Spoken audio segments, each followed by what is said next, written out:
So welcome back DCIT। आप देख सकते हैं एक बोर्ड आया है मेरे पास। ये बोर्ड है आपका मॉडल, इसका पार्ट नंबर देख सकते हैं, ये रहा DR263 GMB 6B1। तो ये बोर्ड जो है R23 के नाम से जाना जाता है, मतलब R23 के नाम से जाना जाता है। ये G सीरीज़ का बोर्ड है, G4 करके भी बोला जाता है इसको। तो इसमें क्या है, पावर ऑन की प्रॉब्लम है, पावर ऑन नहीं हो पा रहा है। चलिए ऑन करके देख लेते हैं एक बार क्या कंडीशन है इसका। इसका एम्पियर लगभग 0.009 के आसपास आ रहा है, जो कि सही नहीं है। देखिए मैं पावर बटन प्रेस करता हूँ, पावर बटन प्रेस किया लेकिन बोर्ड ऑन नहीं हो पा रहा है, यानी कि DC का भी एम्पियर जो है इंक्रीज़ वगैरह नहीं हो रहा है। तो अभी हम स्टेप बाय स्टेप 19 वोल्ट से लेकर सारी वोल्टेजेस चेक करेंगे कि कहाँ पे फॉल्ट है।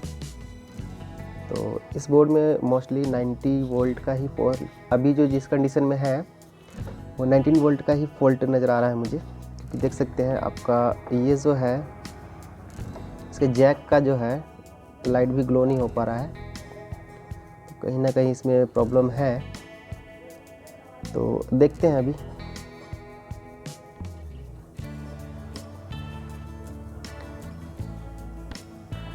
तो सबसे पहले हम लोग जो है इसका 19 वोल्ट चेक करते हैं कि क्या स्टेटस है 19 वोल्ट का। तो यहाँ पे देखिए इसके DC कनेक्टर पे सबसे पहले चेक करेंगे। तो DC कनेक्टर पे चेक किया तो वोल्टेज आ रहा है 19 वोल्ट, मीटर में देख सकते हैं।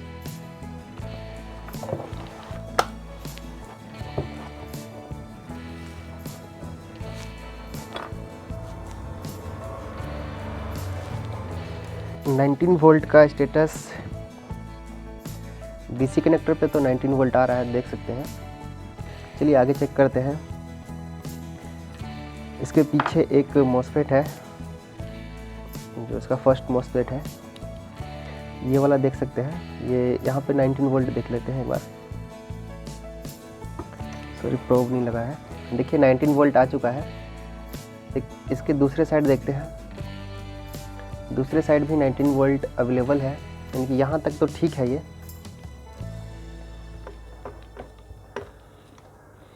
और इसको बगल में एक मेन मॉसफेट और है। देखिए ये भी एक मॉसफेट है, ये सेकेंड मॉसफेट है, यहाँ से CLR के पास चला जाता है। यहाँ पे भी 19 वोल्ट है। इसके सोर्स पे देख लेते हैं। तो सोर्स पे 4.7 के आसपास वोल्टेज है। इसके गेट का वोल्टेज देखते हैं, गेट पे भी लगभग वही वोल्टेज है।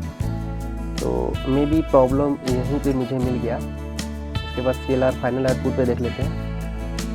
फाइनल में भी कोई वोल्टेज नहीं है। तो अभी मेरे को फॉल्ट मिल गया। यहाँ पे तो 19 वोल्ट है, लेकिन इस मॉसफेट के सोर्स पे वोल्टेज नहीं है। ड्रेन पे है लेकिन सोर्स पे वोल्टेज नहीं है, तो इसका मतलब कि फॉल्ट यहीं पर है। अब हम लोग एक छोटा सा बाईपास करके देख लेंगे क्या मेरा बोर्ड ऑन होता है। मैं एक बार प्रैक्टिकल करवा देता हूँ। मैं चिमटी ले रहा हूँ और मैं इस मॉसफेट के ड्रेन और सोर्स को शॉर्ट करके देखूँगा क्या मेरा वोल्टेज मेरा जो है बोर्ड ऑन हो रहा है।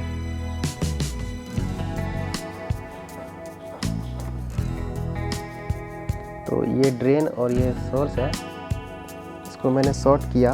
तो एम्पियर देखिए DC का, सबसे पहले तो DC का एम्पियर देख सकते हैं 0.0338 के आसपास आ चुका है। अभी मैं इसको हटा देता हूँ तो फिर से 9 के आसपास आ गया है। तो मतलब कि ये 9, अगर हम CLR पे डायरेक्ट वोल्टेज दें तो मेरा बोर्ड लगभग ऑन हो रहा है। देखिए मैं भाई बोर्ड ऑन करता हूँ आपको। देखिए बोर्ड ऑन किया, बोर्ड प्रॉपर ऑन हो गया है। तो और ये डिस्प्ले भी आ गया है लगभग। तो फॉल्ट मेरा फाइनली जो है ये मॉसफेट है। तो देखते हैं कहाँ पे वोल्टेज का। तो चलिए हम लोग स्कीमेटिक पे आ चुके हैं और देखते हैं वो वोल्टेज का कंडीशन कैसे बनेगा। वहाँ पे जो MOSFET है वहाँ पे 19 वोल्ट नहीं दे रहा है, वो कैसे देगा। तो ये हमारा DC जैक है, यहाँ तक वोल्टेज ओके मिला हमें। इस पहले MOSFET जो है वहाँ तक वोल्टेज पहले अच्छा मिला, सही है। और यहाँ देख सकते हैं कि ये P चैनल MOSFET है, तो इसका गेट इनेबल हो या ना हो कोई फ़र्क नहीं पड़ता है, ये वोल्टेज आपका पास कर जाएगा इस दूसरे वाले MOSFET तक। तो अभी भी यही हुआ, यहाँ तक तो आ गया। अब ये जो MOSFET है N चैनल है, तो N चैनल MOSFET की रिक्वायरमेंट होती है कि उसका गेट हाई जब तक नहीं होगा तब तक वोल्टेज आगे पास नहीं करेगा किसी भी कंडीशन में। तो यहाँ पे जो ये 19 वोल्ट यहाँ आया और ये 19 वोल्ट यहाँ भी आना चाहिए, इसके दूसरी साइड भी आना चाहिए जो कि नहीं आ रहा है। तो इस कंडीशन में फॉल्ट क्या क्या हो सकते हैं। सबसे पहले तो चार्जिंग IC ख़राब हुआ तो भी वोल्टेज यहाँ पे नहीं जाएगा आपका। दूसरा, नीचे आइए, ये जो ट्रांजिस्टर है ये ख़राब होगा तो भी नहीं होगा, ये ख़राब होगा तो भी नहीं होगा। तो ये लॉजिक कैसे क्लियर होता है देखते हैं अभी। इसके गेट का जो वोल्टेज का स्टेटस है वो क्या होगा, कैसे होता है। तो चलते हैं चार्जिंग IC पे डायरेक्ट। ये चार्जिंग IC है, यहाँ से आपका AC इन निकलता है, सॉरी वहाँ से नहीं निकलता है, यहाँ पे पुल अप होता है। तो यहाँ पे ये जो AC इन है, ये AC इन यहाँ पे भी आएगा आपका, यहाँ पे आया। यहाँ पे आने के बाद फिर ये AC इन जो है इस रजिस्टर को पार करते हुए यहाँ तक आएगा और यहाँ पे आपका एक ट्रांजिस्टर लगा है जो कि NPN करके है। इसके बेस को जैसे ही पॉजिटिव मिलेगा तो ये एक्टिव हो जाएगा और एक्टिव होगा तो क्या होगा कि यहाँ का सारा वोल्टेज ग्राउंड कर देगा। जब यहाँ पे 0 वोल्ट होगा तो ये जो MOSFET लगा हुआ है वो ट्रांजिस्टर था और ये MOSFET है। तो इसके गेट पे 0 वोल्टेज अगर आया तो ये MOSFET N चैनल है और N चैनल के MOSFET के ड्रेन पे अगर 0 वोल्ट आया या फिर लो हुआ उसका गेट तो वो ऑफ हो जाएगा। अगर ये ऑफ होता है तो देखिए ये जो 28 वोल्ट या 29 वोल्ट यहाँ से जो आएगा प्लस VH 28 जो है यहाँ से आपका 29 वोल्ट के आसपास आएगा और ये यहाँ भी आएगा, यहाँ भी आएगा और ये यहाँ से डायरेक्ट ऊपर चला जाएगा। इसके गेट पे भी 29 वोल्ट ऐसे करके आ जाएगा, लेकिन वो तब आएगा जब ये MOSFET ऑफ रहेगा। तो अगर यहाँ पे 0 वोल्ट हुआ तब तो ठीक है, आपका वोल्टेज वहाँ पे MOSFET के गेट पे पहुँच जाएगा। लेकिन अगर ये ऑन हुआ तो क्या होगा कि ये यहाँ से यहाँ ग्राउंड कर लेगा और यहाँ पे देख सकते हैं एक रजिस्टर और ये 2 रजिस्टर, ये डिवाइड करके इसके गेट पे लगभग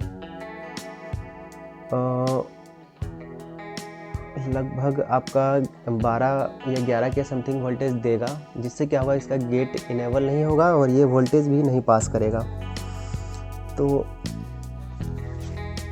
पॉसिबिलिटी ये है कि ये AC इन यहाँ आया और ये AC इन यहाँ पे आएगा और फिर ये यहाँ आएगा इस ट्रांजिस्टर के बेस पे। अगर ये ट्रांजिस्टर के बेस पे अगर आता है तब तो ठीक है, ये इनेबल होगा और यहाँ का वोल्टेज जो है देखिए यहाँ पे भी 19 वोल्ट आएगा इस वाले पॉइंट पे और यहाँ पे एक रजिस्टर, यहाँ पे 2 रजिस्टर, यहाँ डिवाइडर लगा हुआ है। ये डिवाइडर क्या करेगा, वोल्टेज इसके गेट पे डाल रहा है जो कि ये ट्रांजिस्टर उसको 0 कर देगा ऐसे करके अगर यहाँ पे वोल्टेज आया। तो ये चीज़ है, ये MOSFET ऑफ हो जाएगा। ऑफ हो जाएगा तो आपका सारा का सारा वोल्टेज जो भी होगा यहाँ से ऐसे 29 का 29 वोल्टेज इसके गेट पे आएगा और ये जो MOSFET है PQ18 ये आपका 19 वोल्ट ऐसे करके पास कर जाएगा। तो ये चीज़ है। तो इस कंडीशन में होता क्या है कि अगर गेट पे वोल्टेज नहीं जा रहा है तो या तो ये रजिस्टर ख़राब होते हैं ज़्यादातर या फिर ये MOSFET हो गया ख़राब ये भी हो सकता है। तो ये सब कारण है, या फिर आपका चार्जिंग आईसी एसी नहीं निकाल रहा है, वो भी हो सकता है। तो अभी ये सारी चीज़ों को चेक करना पड़ेगा आपको, अगर गेट पे वोल्टेज नहीं बन रहा है तो। अगर गेट पे 12 या 11 के आसपास वोल्टेज बन रहा है तो आप ये तीनों चीज़ों को चेक कीजिए और एक चार्जिंग आईसी, 4 चीज़ों को चेक कीजिए, आपका प्रॉब्लम जो है सॉल्व हो जाएगा। तो मेरे केस में अभी क्या हो रहा है कि मेरे केस में कोई भी फॉल्टी नहीं है इनमें से। मेरे केस में ये मॉस्फेट खुद ही फॉल्टी है। क्यों फॉल्टी है? क्योंकि इसका ड्रेन सोर्स और गेट जो है आपस में शॉर्ट है इंटरनली, इसके कारण वो ऐसा दिक्कत आ रहा है। तो अभी मैंने इसको चेंज किया तो मेरा प्रॉब्लम सॉल्व हो गया है। चलते हैं बोर्ड पर और देखते हैं अभी का स्टेटस क्या है। पहले तो 4 पॉइंट कुछ करके वोल्टेज आ रहा था गेट पे भी और सोर्स पे भी। अभी देख लेते हैं, अभी प्रॉपर 19 वोल्ट आ चुका है। मैंने इसको चेंज किया मॉस्फेट को और मेरा काम हो गया।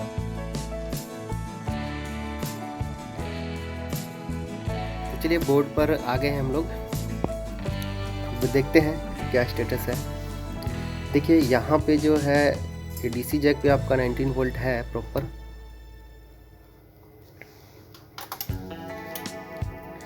ये देखिए, इसके बाद दूसरे मॉस्फेट पे भी होगा और फिर वहाँ से यहाँ पे आ गया 19 वोल्ट इसके ड्रेन पे, पहले भी आ रहा था। इसके बाद इसके सोर्स पे क्या था कि 4 पॉइंट कुछ वोल्टेज था और गेट पे भी 4 पॉइंट कुछ वोल्टेज था। देखिए ये इसका सोर्स है, इस पर भी 19 वोल्ट के आसपास है जो कि होना चाहिए। बस पे गेट का वोल्टेज हाई है, 29 वोल्ट के आसपास है, देख सकते हैं।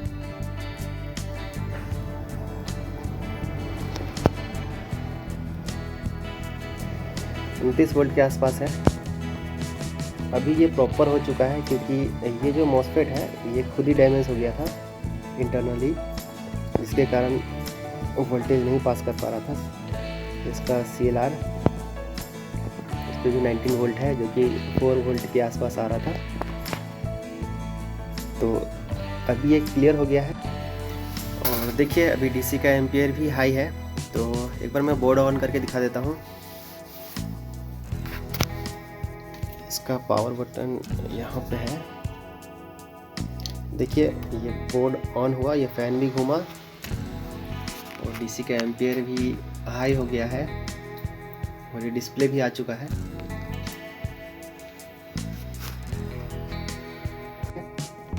मिलते हैं नेक्स्ट केस स्टडी में, तब तक के लिए थैंक यू। और वीडियो अच्छा लगे तो लाइक एंड सब्सक्राइब और ज़्यादा से ज़्यादा शेयर करें।